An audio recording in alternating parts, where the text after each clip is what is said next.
Olá, bem-vindas e bem-vindos para mais uma formação do curso Violência contra a Mulher Não é Normal. Meu nome é Caroline Rodrigues e hoje eu vou falar com vocês sobre o tema de interseccionalidade.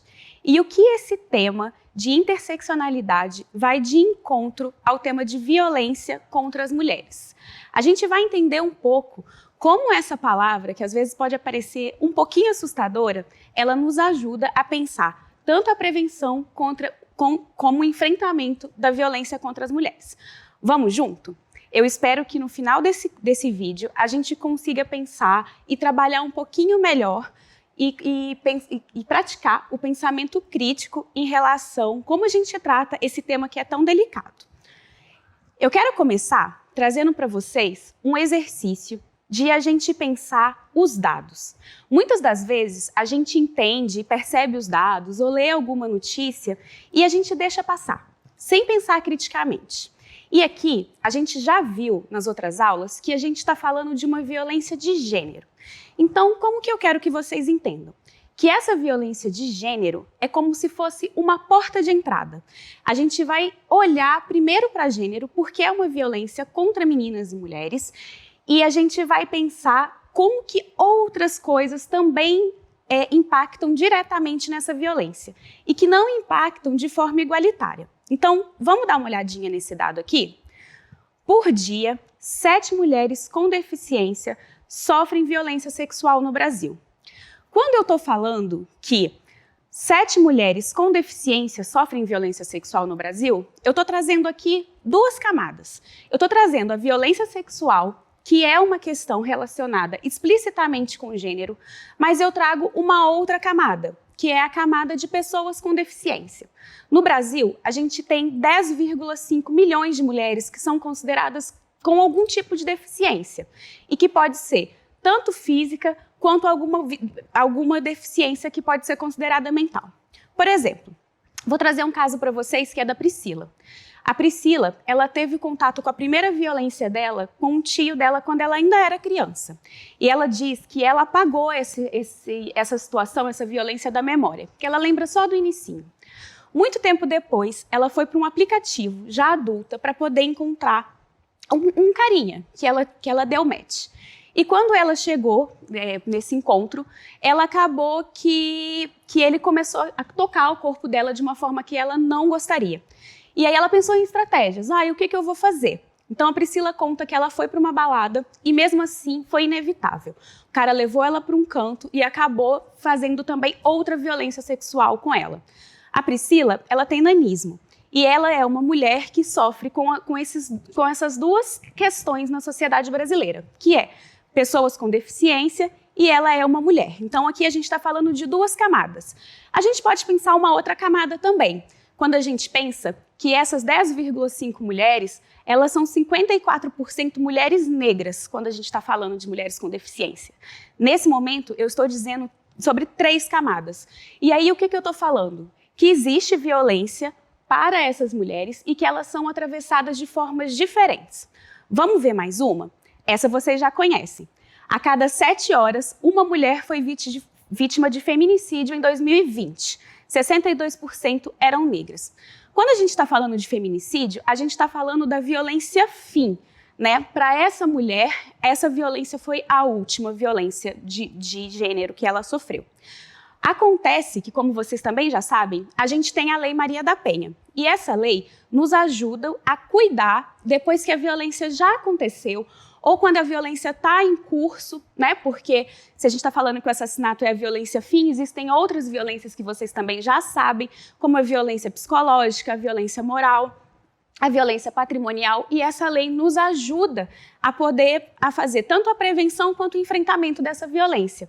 Acontece que desde que ela foi implementada, a gente tem visto os índices caírem para as mulheres brancas, o que é muito bacana, mas a gente não tem visto esses mesmos índices caírem, por exemplo, para mulheres negras. Vale lembrar também que quando a gente está falando e fazendo essa divisão entre mulheres negras, a gente considera mulher preta e parda. E para o relatório do IPEA, que é onde a gente mede essa questão de violência, a gente, quando vai pensar mulheres brancas, ele está caracterizado como mulheres brancas, amarelas e indígenas. Ainda que a gente vai ver que as mulheres indígenas não estão bem aí nessa categoria. Mas, para fim dos números que a gente analisa, no relatório de violência, anual de violência, elas são caracterizadas dessa forma. Então, aqui a gente já percebe que existe uma estrutura que tem apoiado tanto legal, quanto uma estrutura legal, jurídica, quanto de apoio que tem beneficiado as mulheres brancas, não na sua totalidade. Há muito o que fazer ainda, porque elas continuam morrendo. Mas os índices, eles têm diminuído. Então, o que esses dados nos convidam? Nos convidam a pensar que precisa a gente pensar mais uma camada, que nesse caso seria a camada de raça. Vamos pensar mais um pouquinho nesse outro dado agora, que são sobre as mulheres indígenas. Não é incomum a gente ver relatos na televisão de violência sexual com as meninas e mulheres indígenas. Acontece que essas violências, elas têm múltiplas camadas também, e não são as mesmas camadas do que eu acabei de falar com vocês, são outras camadas. Então, você pode se perguntar, Carol, que camadas são essas que você está dizendo que é tão diferente, então, assim, para as mulheres indígenas? Primeiro que elas são atravessadas pela colonialidade, e essa violência atravessa todo o território e população indígena. Aqui no Brasil, a gente tem quase 400 etnias indígenas que estão, desde a época que os portugueses invadem o Brasil, sendo dizimadas. Ainda assim, elas persistem, elas resistem. Então, a gente tem uma violência aí que é de território. E essa violência faz com que, por exemplo, mulheres e meninas indígenas acabam sendo estupradas por pessoas que não são de dentro da família, que é dentro dessa luta de território, que vai ser por conta de exploração de terra, que vai ser por conta de garimpeiro. E isso tudo faz com que elas sofram essa violência recorrente. Dito isso, apesar da etnia indígena ela ser não pautada dentro dessa lógica patriarcal em sua origem, a gente tem que entender que o que se chamou de civilização, e aí a gente vem com essa lógica de colonização, foi ao encontro das populações indígenas, o que fez com que alguns homens, algumas pessoas dessas etnias, eles se orientem também por essa lógica de o homem ser o provedor, de o homem ser a pessoa responsável pela casa. Então, as mulheres indígenas, elas dizem muito sobre o silenciamento recorrente que elas sofrem por conta disso. Porque, por exemplo, um cacique, que é o responsável pelaquela aldeia, não quer que elas tenham protagonismo. E isso também vai interferir nas relações interpessoais delas e as relações íntimas delas, que faz com que os homens acabem praticando também essa violência doméstica contra elas. Tá vendo como é que vai ficando mais complexo e a gente vai dando mais camada e a gente vai sempre colocando dentro de contexto? A interseccionalidade vai sempre te pedir isso. Você não tem aquela receitinha de bolo, sabe? Aquela, se você colocar 2 ovos, 1 xícara de farinha, pronto, tá a fórmula da interseccionalidade. Não é assim. A gente sempre tem que olhar especialmente para o tempo e o espaço e quem são aquelas mulheres que a gente está falando. Afinal de contas, nós somos bem diferentes, né? Eu vou trazer mais um dado para a gente pensar. E esse dado é sobre os réus de classe média alta. Historicamente, esses homens, eles têm passabilidade na justiça. E o que acontece por eles terem essa suposta, passabilidade na justiça? Eles têm algumas camadas, e aí agora não são camadas que estão contra eles, são camadas que estão a favor deles. E quais são essas camadas e quais são essas relações de poder? Pronto, é gênero, eles são homens. E eles são de uma classe alta. Essa classe alta faz com que eles tenham acesso a recursos para poder pagar advogado e usar todas as instâncias da justiça. E essa justiça vai beneficiando eles ao longo do processo, o que faz com que eles consigam penas mais brandas em detrimento de outras pessoas que vão para o sistema judiciário. Vale lembrar também que quando a gente está falando de riqueza, e se a gente for olhar para o IPEA e os dados, quem são os homens que têm mais recurso financeiro no Brasil? São os homens brancos. Então, quando eu estou falando, por exemplo, só de classe, eu estou dizendo que os homens brancos são o topo dessa pirâmide.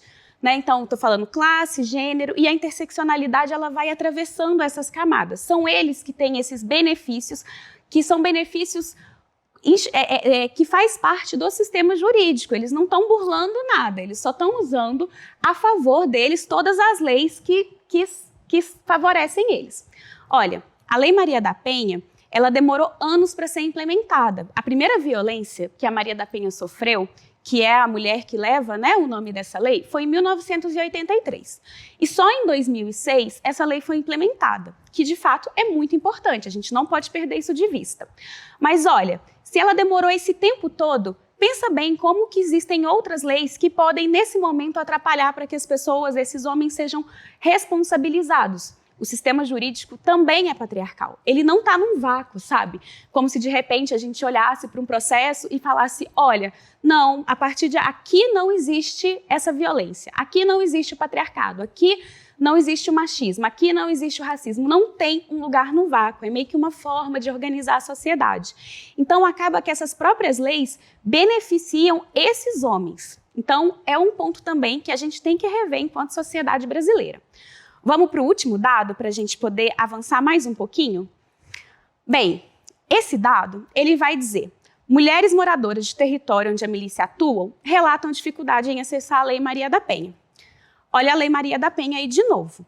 Ótimo, ela tem todo um aparato legal que vai subsidiar essas mulheres, que vai conseguir liminar para essas mulheres, para elas não terem que conviver com o agressor, tem aparatos para poder punir esses homens. Só que o que acontece? Quando você vive num território de disputa da milícia, quando você vive num território em que a polícia mesmo entra para poder assassinar jovens negros, é um outro tipo de violência que a gente tem aqui no Brasil, mas os jovens negros são os mais assassinados pela polícia. E aí, ali também tem uma disputa de território de droga, de território de espaço e de poder. Aquela mulher, ela não está explicitamente livre para poder ligar para a polícia e a polícia entrar naquele espaço, porque aquele espaço tem outra lógica e tem outra lógica de disputa de poder. Então, muitas das vezes, ela tem que negociar com as pessoas de dentro ali daquela comunidade por causa da agressão que ela está sofrendo. E nem sempre ela vai ser ouvida. Então, é como se ela não tivesse o acesso pleno a essas questões da legislação que vão poder assegurar a ela mais segurança. Então, é um pouco disso. Como que a gente vai pensar todas essas mulheres que eu acabei de dizer aqui, ou mesmo os homens que são atravessados também, a partir de uma lente múltipla? A interseccionalidade, ela vai começar a fazer isso com você. Você vai exercitar o seu pensamento de dizer, olha, eu não posso generalizar as coisas. As mulheres sofrem violência. É essa porta de entrada para as questões de gênero que é a violência doméstica. Mas elas não são mulheres únicas, elas são mulheres plurais. E a gente vai começar a olhar, então, para essa pluralidade. Tá combinado? E aí, eu quero pensar alguns outros espaços com vocês. Assim, vamos pensar em interseccionalidade. Eu vou dizer para vocês quem eu sou. Eu sou uma mulher cis, heterossexual, do sudeste do Brasil, do interior também. Eu também sou uma mulher negra de pele clara. Tudo isso vai me marcando na sociedade, vai me colocando dentro de um contexto e vai fazendo uma dinâmica dentro das relações que eu vou construindo. E aí eu quero perguntar para vocês um pouquinho. Para e pensar rapidinho. O que vocês entendem que marcam vocês na sociedade? Quem são vocês? Como que vocês são lidas? Como que vocês são lidos dentro da sociedade brasileira? E quais dessas dinâmicas atravessam vocês? E aí eu quero convidar para mais umas perguntinhas. Por exemplo, quem são as pessoas de sucesso que você conhece? Quem elas são? Quando eu falo, pense em alguém de sucesso. Você pensa em um homem, você pensa numa mulher, essa mulher é branca, é negra, ela tem deficiência. Como que você pensa pessoas de sucesso? Eu quero saber também, quando a gente está relacionando sucesso, a gente costuma relacionar também espaços de poder.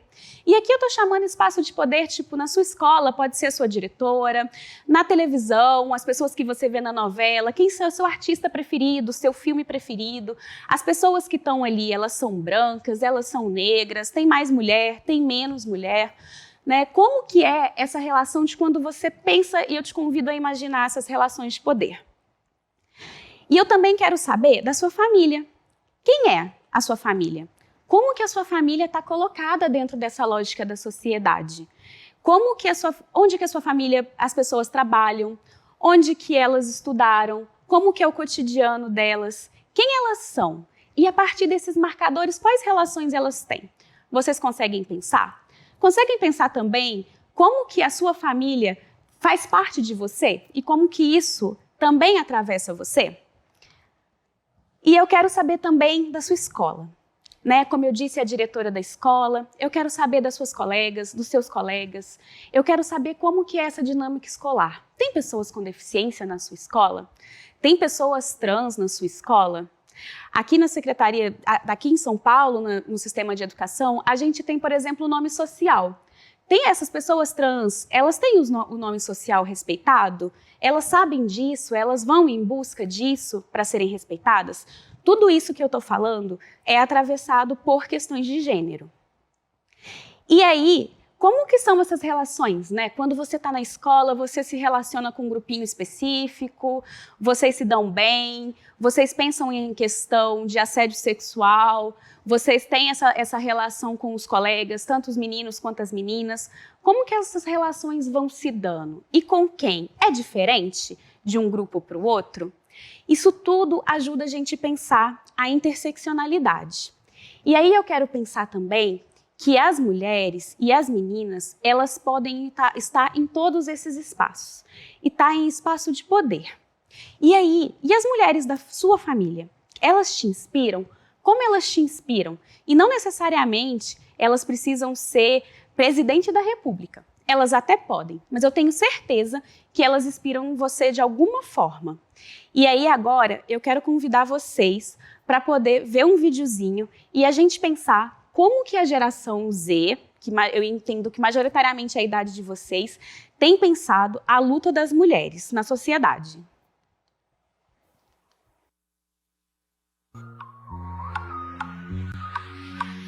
Eu acho que a minha geração é mais feminista que as gerações anteriores. Por conta de ser mais acessível, né? Dados, o conhecimento em si. Por conta das redes sociais, por conta dos debates que antigamente não tinha nas escolas, que hoje tem. Tanto eu quanto as minhas colegas, nós temos uma visão diferente das coisas.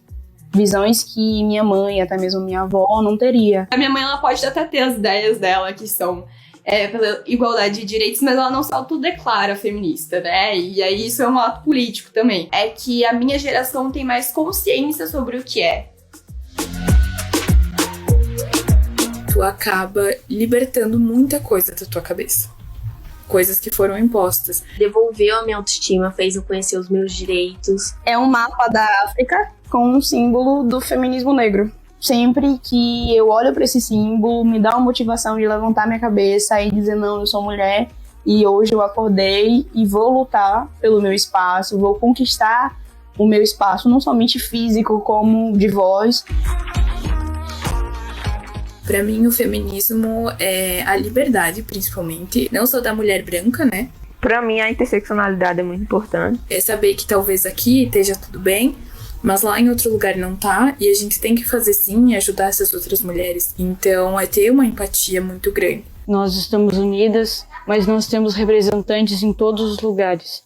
Acho que isso é bem importante. Eu sou feminista porque eu quero ser considerada e vista como um ser humano completo. Porque é isso que eu sou, sabe?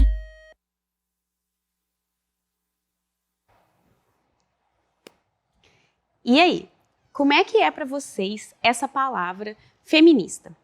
Eu quero dizer para vocês que tem múltiplas formas de lutar pelos direitos das mulheres e que o feminismo, de uma forma geral, vai pedir exatamente que as mulheres tenham direitos. E para as mulheres terem direitos, não está tirando o direito de ninguém, sabe? É só que a gente tenha um direito, que a gente consiga ter direitos iguais. Então o feminismo ele atravessa aí. Só que tem uma questão. Ele também vem de lugares e de pessoas. E que cada pessoa vai acreditar que é de uma forma. Vocês viram no vídeo, por exemplo, que a mãe de uma das meninas, apesar de acreditar nos direitos iguais, ela não se titula feminista. E tá tudo bem. A gente não está aqui para convencer ninguém a ter bandeira nenhuma. O que a gente está aqui para dizer é que a gente precisa pensar o direito das mulheres e que o feminismo tem feito, sim, um trabalho muito importante. Aqui, a gente vai pensar, então, como que essa questão do feminismo e as mulheres vai atravessar a questão de violência, raça e classe. E aí aqui eu quero contar uma historinha para vocês. Nos Estados Unidos, a gente tem a Kimberly Crenshaw. Ela é uma mulher negra, advogada, e que ela recebeu uma causa, e essa causa que era de uma mulher negra falando que a empresa não contratava ela. E aí ela disse, olha, eles não me contratam porque eu sou mulher. E aí ela entra na justiça e o sistema judiciário entra em contato com a empresa que responde, não, a gente contrata a mulher sim. E aí devolve uma carta com uma lista de mulheres que eram contratadas. E aí ela fala, então tá, então eles não me contratam porque eu sou uma mulher negra. Porque eu sou negra, aliás, porque eu sou negra. E aí, quando fala, olha, não, a gente contrata sim pessoas negras. E a empresa responde isso com uma carta de homens negros contratados. E aí, qual que era o problema dessa justiça? Ela não conseguia olhar a interseccionalidade. E aí, esse é o problema da generalização. Toda vez que a gente for generalizar o que a gente vai chamar de um marcador social, e pega essa palavrinha porque eu vou voltar nela daqui a pouco, mas toda vez que a gente for dizer sobre gênero e a gente generalizar isso e falar tudo é gênero, a gente vai pegar a camada mais privilegiada dessa questão de gênero. Se eu falar só raça, eu vou estar pegando e deixando muita gente para trás também. Se eu falar só classe, eu vou estar pegando só as pessoas mais privilegiadas e deixando muita gente para trás. Então, cada vez que eu pego uma categoria única, é como se eu pegasse quem com muita dificuldade conseguiu chegar naquele topo e falasse que aquela pessoa representa todo mundo daquele grupo. E isso não é verdade. E aí que a interseccionalidade entra, porque a gente vai aprendendo que a gente precisa customizar, que a gente precisa entender qual que é a característica daquele indivíduo dentro de um contexto maior. E aí que vem as camadas que a gente precisa pensar. Eu vou começar a falar com vocês aqui do racismo, que é um tema muito importante para a sociedade brasileira. E por quê? Acho que não é novidade para vocês que nós fomos colonizados por mais de 500 anos. Acontece que às vezes a gente escuta que foi uma colonização de exploração aqui no Brasil e de povoamento nos Estados Unidos, sem dizer o que exatamente essa exploração significa. Essa exploração significa que pessoas negras foram trazidas à força aqui para o Brasil e elas eram não só a mão de obra, como também objeto de venda. E elas eram consideradas muito mais próximas aos animais do que como pessoas. Então elas não tinham direitos algum dentro da sociedade, além de ser propriedade de pessoas brancas. E aí aqui eu quero chamar a atenção também para uma outra palavrinha, que é escravização, ao invés de escravidão. E por que eu estou convidando vocês a pensar assim? Porque a escravização, ela vai mostrar para a gente que existiu uma ação. E se existiu essa ação, historicamente, outras pessoas foram beneficiadas. Então, é como a gente pegasse essa linha e se todo mundo tivesse direito, e ao invés de todo mundo ter direito, a gente criasse um pêndulo. E aí a gente colocasse uma opressão baseada na raça e também colocasse um privilégio baseado na raça. Aqui no Brasil, isso é muito forte para as pessoas brancas e para as pessoas negras. E aí aqui eu vou mudar um pouquinho do que está lá no IPEA, tá bom? Então, pessoas negras são pessoas pretas e pardas, que são racializadas como pessoas negras na história do Brasil, e pessoas brancas não contêm pessoas indígenas. As pessoas indígenas, elas têm uma questão que é étnico-racial, que é a questão de ter a etnia, por exemplo, a etnia Yanomami, a etnia Krenak, a etnia Tupi. Essas etnias, elas vão configurar essa questão étnica-racial. E por que também é importante a questão racial? Porque eles também sofreram muito com o processo de colonização. Diferente das pessoas negras que foram consideradas para o trabalho, eles antes das pessoas negras chegarem, eles foram muito mortos. Ainda tem todo um processo de disputa, mas eles foram assassinados, que a gente vai chamar de genocídio do povo indígena. Então, acaba que não cria, ainda que em alguns momentos tenha uma similaridade, mas não cria o mesmo lugar com as pessoas negras. Então, é importante a gente ter isso em mente, tá bom? Quando a gente está falando de um racismo contra indígena, é um racismo étnico-racial. Quando a gente está falando de um racismo com pessoas negras, a gente está falando do racismo com uma questão de raça, tudo bem? E aí, a gente vai colocar mais uma camada, que é a camada do sexismo. Isso que eu contei para vocês, da história da moça que trabalhava lá nos Estados Unidos e não era contratada, tem um pouco disso. E o que que tem? Porque quando a advogada estava olhando só para o racismo, não estava dando certo. Quando o sistema jurídico estava olhando só para o sexismo, também estava invisibilizando. Então, ela está nessa bolinha aqui, no meiozinho. É aqui que ela se encontra. Porque ela está no atravessamento do racismo e do sexismo. E aí, com certeza, mulheres brancas também vão sofrer com a relação do sexismo. E não só com ela. Mas, absolutamente, elas não vão sofrer por causa da questão do racismo. Afinal de contas, não existe racismo reverso. O que vai acontecer é que a gente, por exemplo, pode ter uma outra camada, que é a camada do classismo. Então, a gente vai ter, por exemplo, mulheres brancas empobrecidas. A gente vai ter mulheres negras empobrecidas, mas a gente também vai ter mulheres negras que vão ocupar espaços de poder.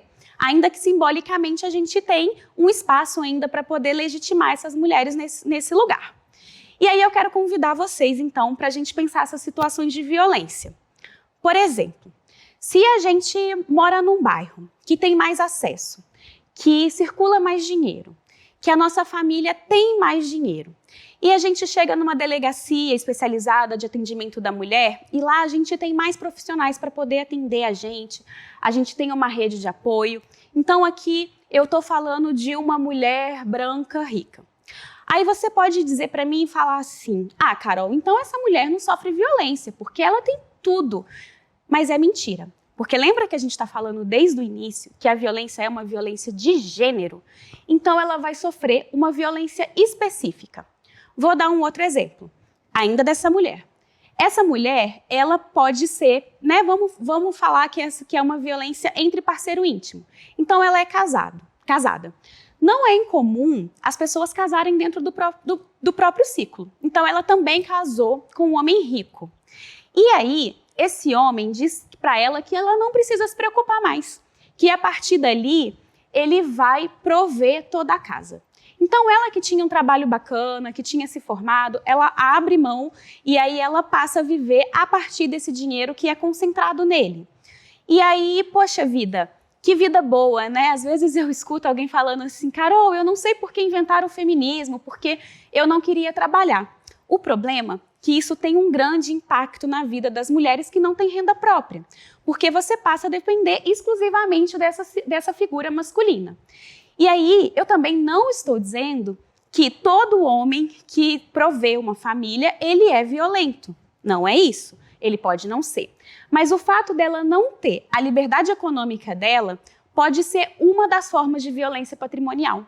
Porque aí ela vai ter que ficar o tempo inteiro solicitando esse homem o dinheiro para ela poder fazer qualquer coisa que ela queira.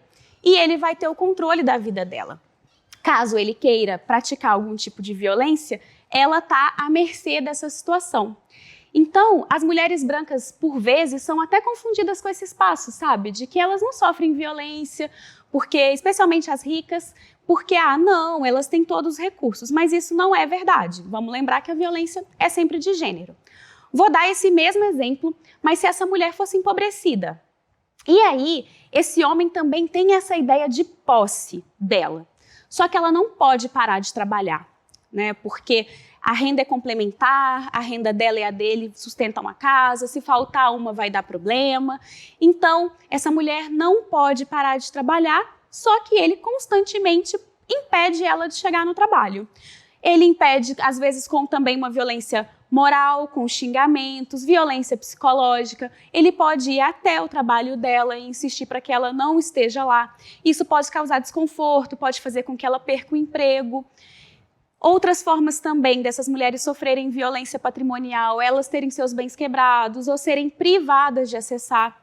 Então, pensa, são duas mulheres brancas, e aqui eu fiz o recorte do sexismo e do classismo, e elas estão em dinâmicas diferentes, mas elas estão em situação de violência, porque é uma violência de gênero.